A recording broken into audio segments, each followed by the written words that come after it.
Bom, pessoal, vamos lá. Então, nós vamos falar hoje, né, o objetivo do nosso encontro, justamente falar sobre músculos da região anterior e lateral do pescoço. Nós podemos observar aqui que nós temos todos os músculos do pescoço, em todas as suas camadas. Eu vou retirar o músculo platisma, porque ele geralmente é ministrado quando nós falamos sobre músculos da expressão facial.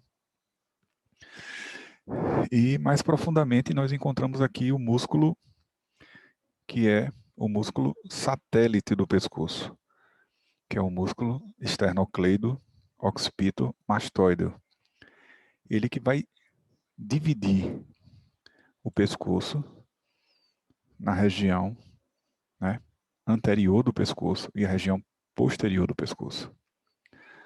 Então esse músculo, ele possui, como o próprio nome já diz, fixações external, clavicular,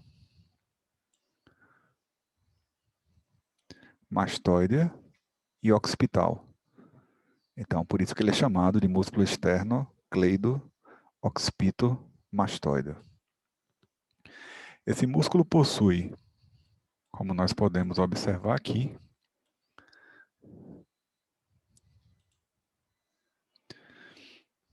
uma cabeça external que se origina na face externa do terço superior do manúbrio do martelo,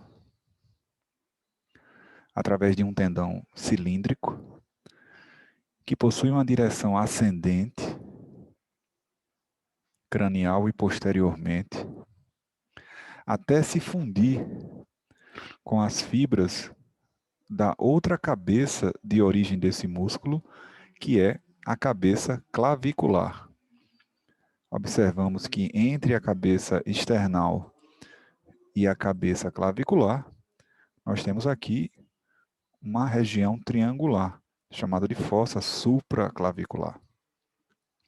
E esta cabeça aqui, que é a cabeça clavicular, nós podemos observar que ela se origina através de um tendão em forma de fita. Um tendão em forma de fita da borda superior, né? Da borda superior do terço medial da clavícula e possui uma direção ascendente, e até se fusionar com as fibras da cabeça external, formando um músculo único, carnoso, espesso, que se dirige cranialmente em direção ao processo mastoide, continuando-se com a linha curva temporal superior. Então, nós temos uma origem external, por isso é chamado de cabeça external, uma cabeça clavicular, uma inserção mastoide e uma inserção occipital. Então, por isso que ele é chamado de músculo esternocleido occipito mastoide. Aqui uma vista lateral. E aqui nós podemos observar ainda uma vista posterior, tridimensionalmente falando. Estamos dentro da cavidade torácica, então nós observamos aqui a origem external, a origem clavicular, e ascendendo para a inserção occipital, e aqui a inserção mastoide.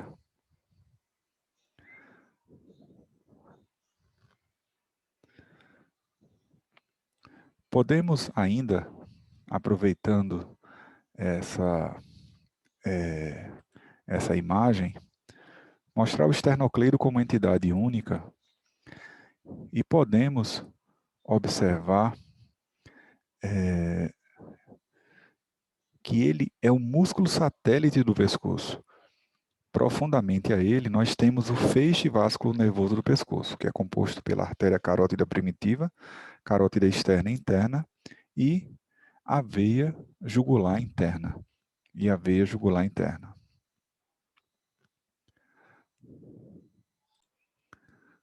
Bom,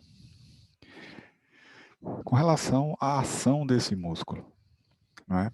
Então, quando esse músculo se contrai, levando em consideração como ponto fixo a região external e clavicular, ele vai ir à contração de forma unilateral, ele vai determinar tão somente a aproximação da mastoide lateralmente em direção ao ombro.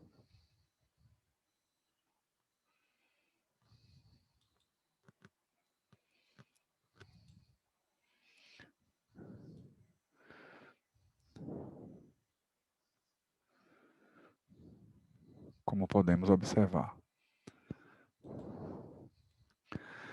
Quando nós temos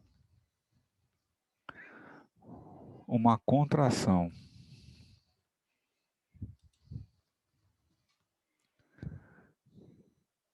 bilateral,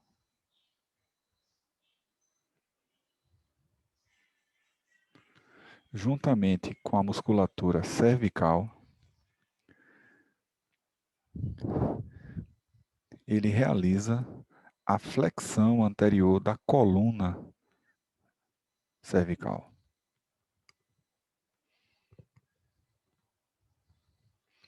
Mas essa não é uma ação única dele. Outros músculos participam dessa ação.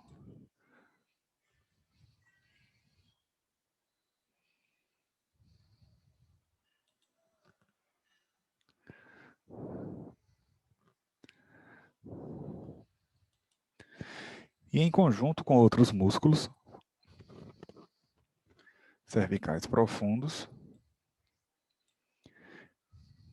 ele ainda realiza um movimento de torção.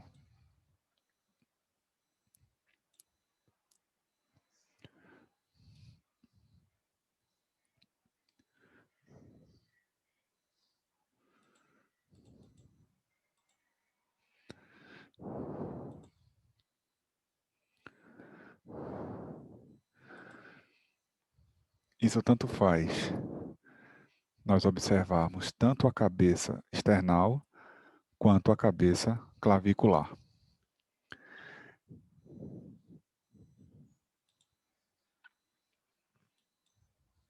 Aqui uma outra vista, mais medial, só para nós finalizarmos. Podemos observar ainda que a inervação deste nervo, a inervação deste músculo, ocorre pelo nervo acessório. A parte espinhal do nervo acessório, não a parte cranial.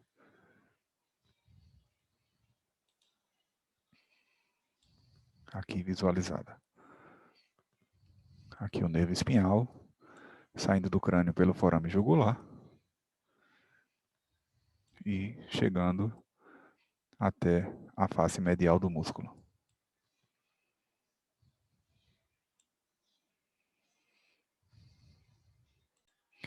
Bom, agora nós estamos observando aqui o músculo digástrico do pescoço. Esse músculo, como o próprio nome já diz, ele é chamado de músculo digástrico, porque ele possui dois ventres. Um ventre chamado de ventre posterior e aqui o ventre anterior. Podemos observar que o ventre anterior, ele se origina na fosseta digástica da mandíbula e suas fibras terminam em um tendão intermediário. o ventre posterior do músculo digástrico, se origina na incisura digástrica, medialmente ao processo mastoide do osso temporal, e suas fibras têm um trajeto descendente, também para terminar no tendão intermediário desse músculo, no momento em que ele perfura o músculo estiloióideo. E esse tendão intermediário, como vocês podem observar aqui, ele não se fixa diretamente ao ocioide.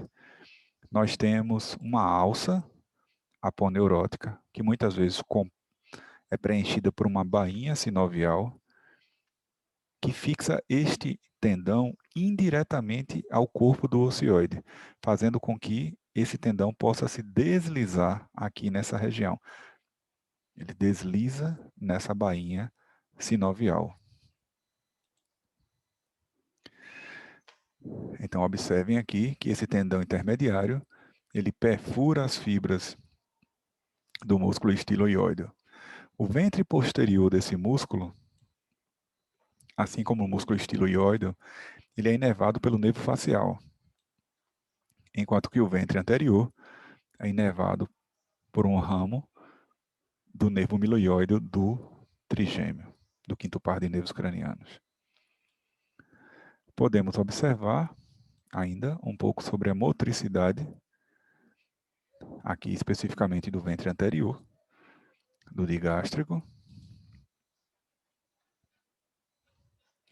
Então, observem que, tomando como ponto fixo o ocioide, ele é um músculo que ajuda a abaixar a mandíbula.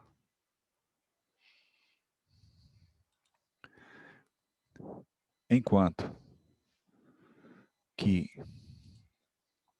o ventre posterior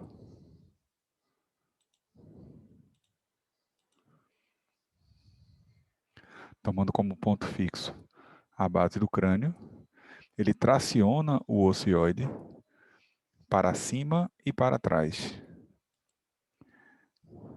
Então, do ponto de vista anatômico, levando em consideração que o ocioide esteja fixo pela contração dos músculos infra-ióideos, o ventre anterior do digástrico ele abaixa a mandíbula, e tomando como ponto fixo a mandíbula, pela contração dos músculos potentes e elevadores da mandíbula, o ióide estando móvel, o ventre anterior traciona o ocioide para cima e para frente, enquanto o ventre posterior vai tracionar o ocioide para cima e para trás durante a deglutição.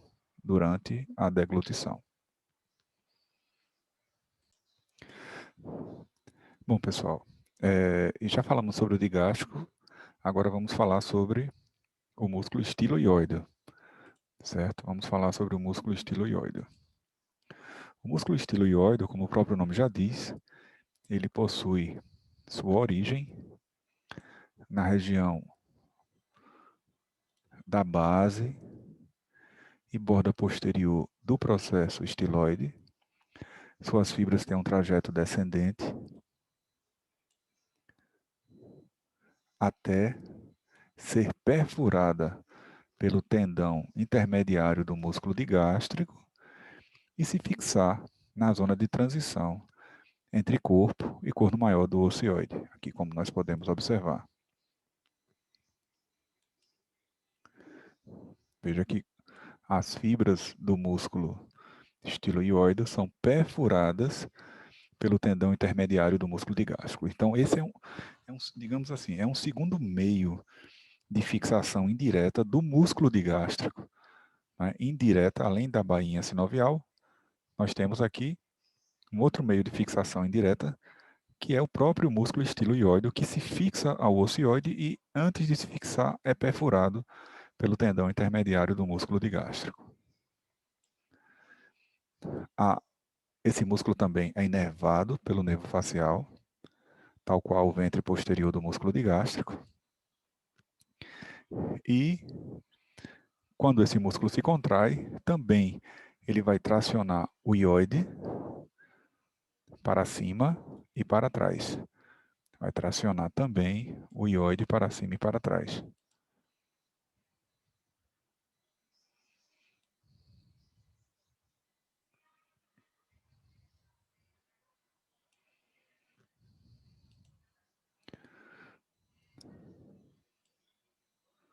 Aqui uma vista dele, isolado, do processo estiloide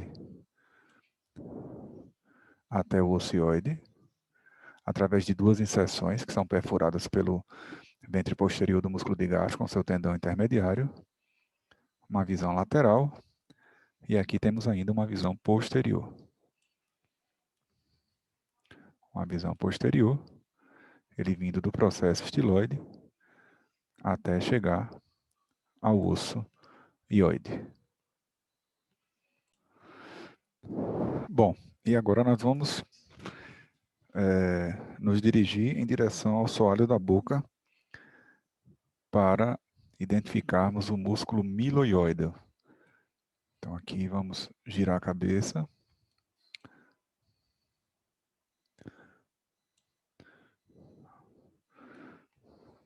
Alguma dificuldade aqui com o mouse.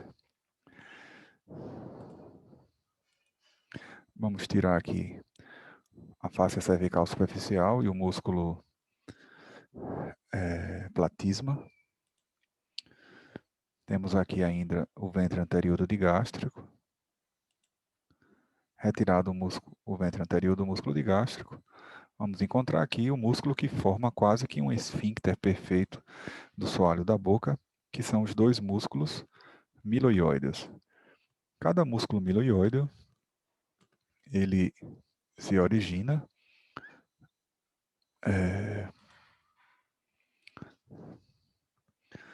na linha miloioide da mandíbula. Observem que ele se origina na linha miloioide da mandíbula. Suas fibras se dirigem em direção ao plano mediano, formando uma ráfe fibrosa. E as últimas fibras, as fibras mais posteriores, se dirigem à face anterior do corpo do ocioide.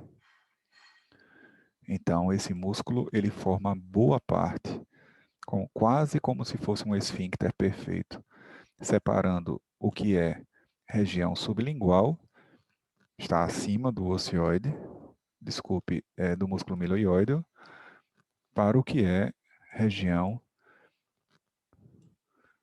submentual e submandibular, que está abaixo do músculo miloioide. Então isso é importante porque, inclusive, ele impede a propagação de processos flogísticos infecciosos nessa região. Ele é inervado pelo quinto par de nervos cranianos, que é o nervo mandibular. E quando esse músculo se contrai, ele eleva o ióide e o soalho da boca. Ele é um músculo muito importante na hora da deglutição. E se o ióide estiver fixo, ele é um músculo que auxilia no abaixamento da mandíbula. Então, com o ióide fixo, ele abaixa a mandíbula. E se o ponto móvel foi o ióide, porque os músculos elevadores estão elevando a mandíbula, aí, nesse caso, ele passa a ser um músculo que traciona o ocioide para cima e para frente na primeira fase da deglutição. Então, este é o músculo miloioide. Bom, pessoal, o próximo músculo que nós vamos falar agora é o músculo genoioide. Então, vamos aqui em busca do músculo genoioide. Vamos juntos lá.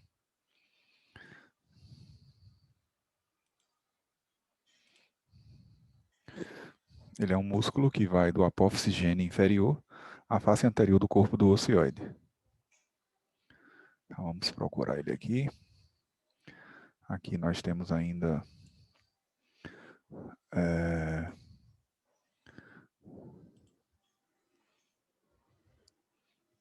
o nosso modelo, ventre anterior do digástrico. Vamos limpar um pouco mais. Estamos vendo no músculo miloióideo, ele está superficialmente, é o músculo miloióideo, quer dizer, cranialmente localizado. Pronto, está aqui o nosso músculo genoióideo.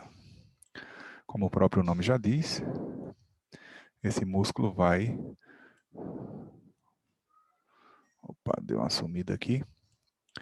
Ele vai do apófise gene inferior, espinha geniana inferior, da mandíbula, até a face anterior do corpo do ocioide. Vamos observar ele isoladamente. Então está aqui ele, apófise gene inferior, face anterior do corpo do ocioide. Temos dois genoióides, né? O genoióide do lado esquerdo, o genoióide do lado direito. Eles são inervados pelo nervo hipoglosso, são inervados pelo primeiro ramo cervical, através do nervo hipoglosso. A maneira mais correta seria esse. Como todos esses músculos aqui, que grosseiramente são chamados de supraioides, eles estão acima do ocioide, né? O músculo genoióide, o miloióide, o ventre anterior do digástrico, o ventre posterior do digástrico, o estiloióide. Quando a mandíbula está elevada, ele traciona o ocioide para cima e para frente. E se o ponto fixo for o ocioide, se o ocioide estiver fixado pela ação dos músculos infraioideus, ele vai aproximar a mandíbula do corpo do ocioide. Então ele vai fazer, na verdade,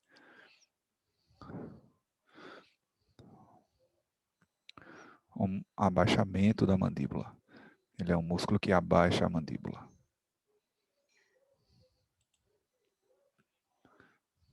Então está aí o nosso músculo genoióide. Vamos deixar ele aí, só para uma questão de anatomia topográfica. Vamos colocar de volta o miloióide, colocar de volta os outros músculos, inclusive os ventres anteriores do músculo digástrico, e depois o nosso músculo platismo. Bom, pessoal, então agora vamos ver alguns músculos que no seu conjunto são chamados de músculos infraioides, certo? Aqui na região do pescoço. Então vamos aumentar um pouco aqui a visão do nosso modelo e vamos remover algumas camadas mais superficiais, como o platisma. Podemos remover também o esternocleido para chegarmos neste músculo aqui, ó.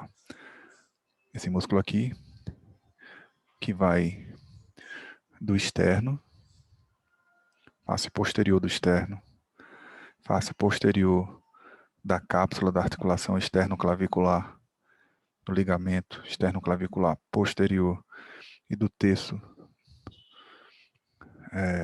mais aqui medial, face interna, terço mais medial da clavícula.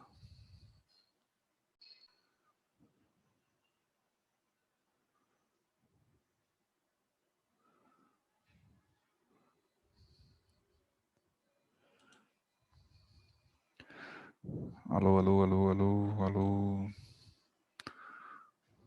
Ok.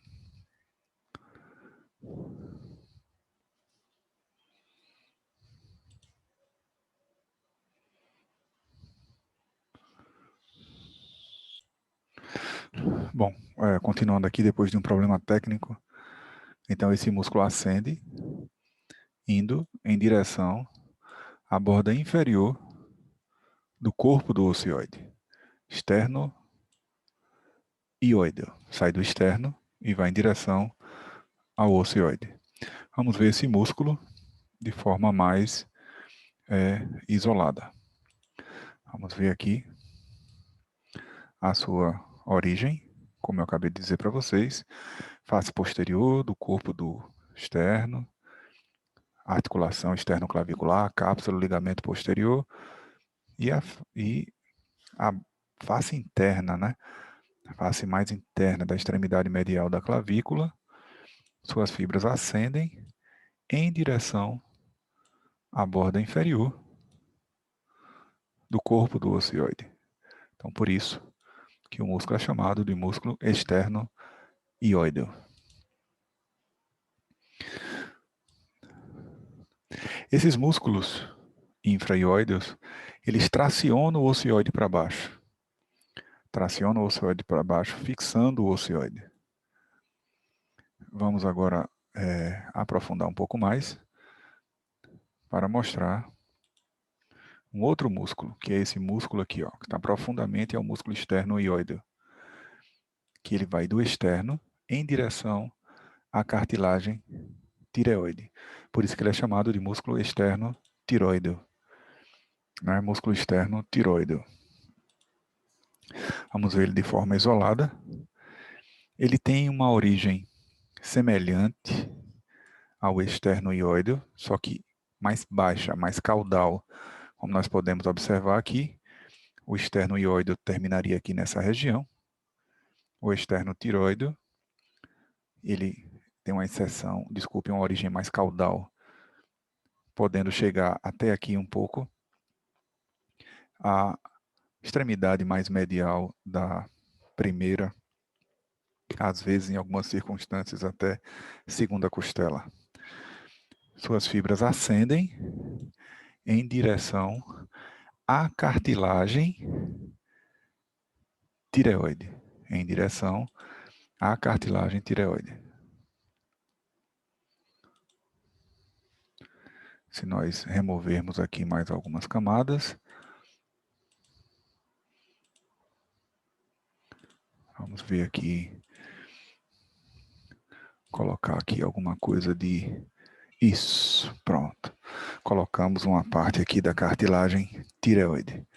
Então está aqui o nosso músculo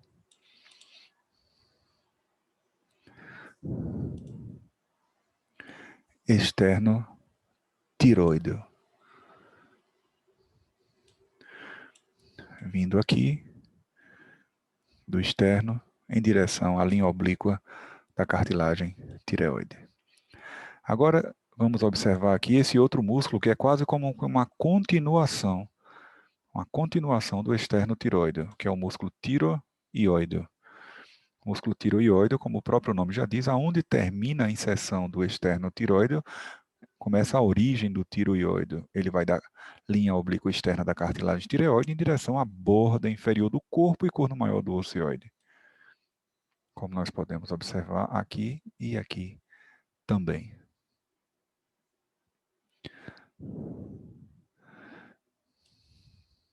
Esses músculos, eles são inervados pelo primeiro par de nervos espinhais, mas ainda pegando como um ramo descendente também do nervo hipoglosso. Então, o primeiro ramo cervical,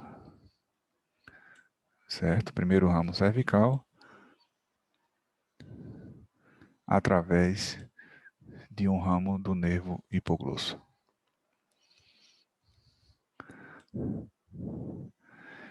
Então, nos falta agora falar sobre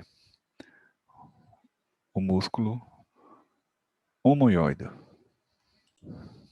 Bom, só para finalizar, nós vamos falar aqui sobre o músculo omoióide.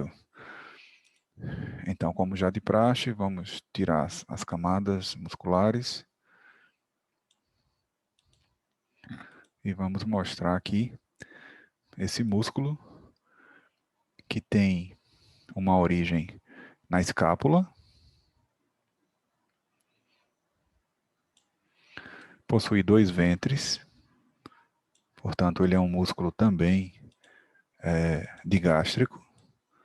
Olha aqui ele, se origina na escápula, termina num tendão intermediário. Esse tendão intermediário se fixa indiretamente à própria bainha carotídea e esse ventre superior que vai do tendão intermediário até a borda inferior do osso ióide, lateralmente à inserção do externo ióideo.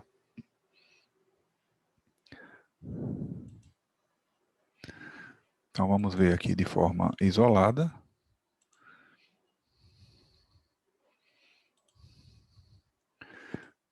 Aqui a origem.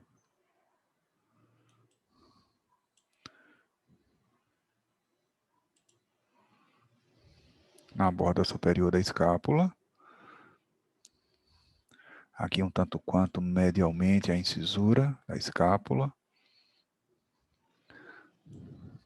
Suas fibras se dirigem aqui para o tendão intermediário e daqui do tendão intermediário o ventre superior, na borda inferior do corpo do ocioide. Quando esse músculo se contrai, ele traciona o ocioide para baixo e para trás, fixando o ocioide.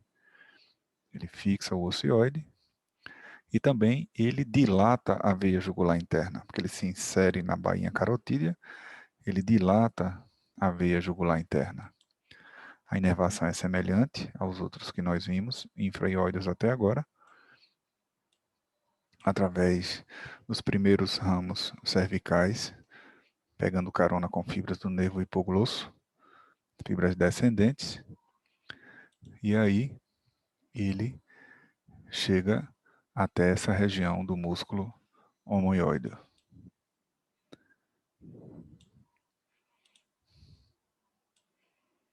Mais uma vez, mostrando a origem dele, o ventre inferior, terminando no tendão intermediário, e do tendão intermediário nós vamos até o ocioide.